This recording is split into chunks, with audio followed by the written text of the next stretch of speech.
What's up, friends? My name is Jessica, and today I've got some thoughts about money. Have you ever thought about what you would do with $1 million? Better yet, have you ever asked someone what they would do with $1 million? $1 million.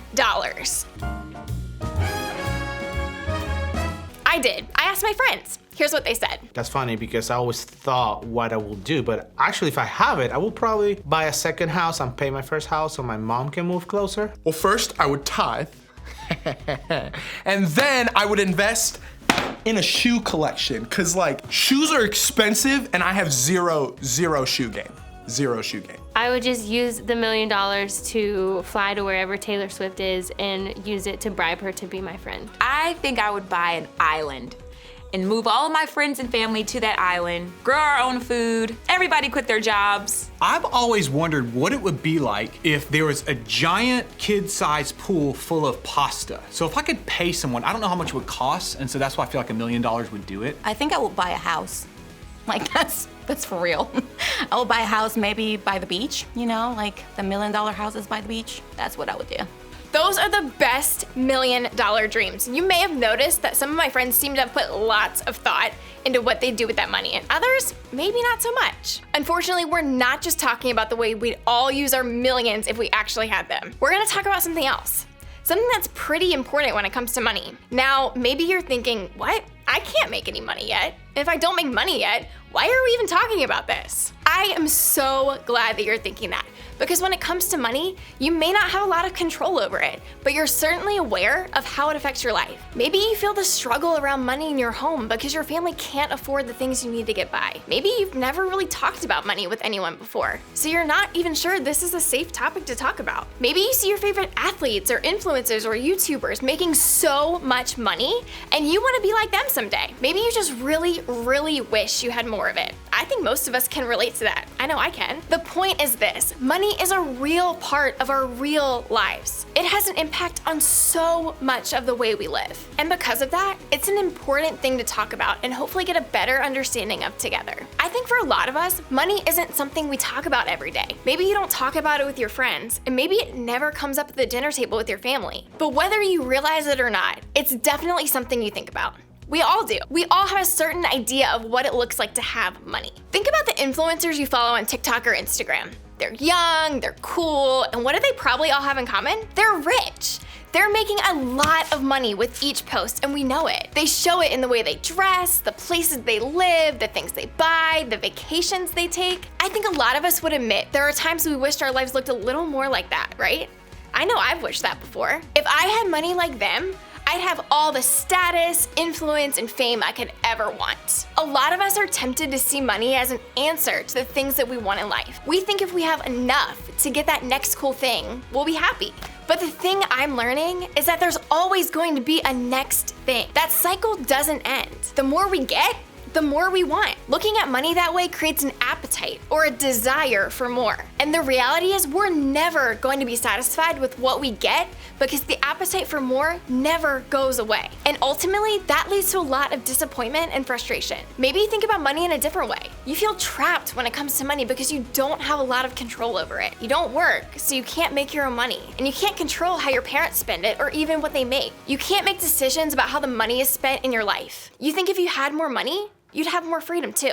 Maybe from going through a global pandemic, you became more aware of money than you ever have before. Maybe you experienced a lack or a loss that you hadn't before. Maybe a parent lost a job, or your school didn't have enough funds for technology to do distance learning. Or maybe there were a lot less presents under the Christmas tree last year. Or you weren't sure where the next meal was going to come from while school was closed. This year, you're feeling the weight of money in your life more than ever before. Maybe this is a hard topic for some of you because the struggle is real when it comes to money. Your family is always tense about money because they don't have what they need. And so you're motivated to want more money, but for very good reason. You need it to survive. You need it to help your family put food on the table, or to get new clothes, or to pay the bills to stay in your home. And for some of you, this leads to a lot of anger around money. Maybe toward others who have it, maybe toward your parents for how they've spent it, maybe even toward God for not providing it for you. Or maybe money brings out a lot of judgment. If your family has it or isn't struggling with it, you wonder why families aren't in the same position. And without even realizing it, you feel like people who aren't in your situation didn't make good choices or should just work harder to get more. You're comparing their circumstances to your own, and that's bringing out a lot of judgment. No matter how you feel about money or what your status with it is, here is what I want you to know. Money isn't bad. It can actually solve a lot of problems in the world. Money can actually fix some of the things in your life. It can give you a roof over your head or a meal on your table and help you feel safe and taken care of in your home. You see, money itself isn't the problem here. It's the heart or the attitude we have toward it that can lead to problems. Our attitude toward money matters. It matters more than the amount of money we have, because that attitude affects what we do with it and how we think about it. It affects the way we live. And that's why no matter how much or how little we have, my hope for today is that we'll all be able to change our attitudes towards this stuff. The good news is that people have been talking about attitude toward money for a really long time. About 2,000 years ago, a guy named Paul wrote a letter to his friend Timothy. Paul was a little older and a little wiser than Timothy, so he often wrote down important things he wanted his friend to know. One of the things he wrote about? Money. Let's take a look at the first part of what Paul said to Timothy. For the love of money is the root of all kinds of evil. So Paul was saying here that money isn't bad. It isn't what brings us problems or frustration or anger or judgment. As Paul put it, it's the love of money that can lead us to all kinds of evil. And that's the problem. If we aren't paying attention, our love or want for money can influence us to do things we wouldn't normally do. Things like lying or manipulating other people to get what we want, or taking what isn't ours, or staying in bad relationships, refusing to share what we have, or saying yes to things we know aren't good for us, or acting out of anger or frustration because we don't have what we need. Let's take a look at what Paul said next. And some people, craving money, have wandered from the true faith and pierced themselves with many sorrows. So what Paul meant here is that you crave, or if you love money, you'll never feel like you have enough. And sometimes when we find ourselves really focused on something we want, like money, we run the risk of letting it affect every area of our life. And that includes our faith. We might even find ourselves looking to money to meet the needs that Jesus wants to fill in our lives. We sometimes use money to provide us with things that Jesus already promises to give us. Here's what I mean. Maybe you want to buy new shoes because everyone at school is wearing them, and you don't want to be the only one not wearing them. But the thing is, Jesus already says that we belong without those shoes. Or maybe you want the newest iPhone to get noticed. But the thing is, Jesus already sees the real us and doesn't need a phone to get his attention. Or maybe you want more likes on Instagram. But Jesus already likes us. Maybe you want more money to help your family pay the bills or put food on the table, which is a really good reason to want money. So is it wrong to want that stuff? To look forward to being able to buy the cool shoes or get the phone or count your likes or even just help out your family? Definitely not. There's nothing wrong with wanting stuff like that. But we need to be careful to not let our attitude toward money become something we want more than anything else in our lives. Jesus promises and gives us so many good things, and we don't want to miss those things because we're looking for them somewhere else. So what do? What attitude are we supposed to have? Well, let's take a look at something Jesus shared with his followers. Do not store up for yourselves treasures on earth, where moths and vermin destroy and where thieves break in and steal.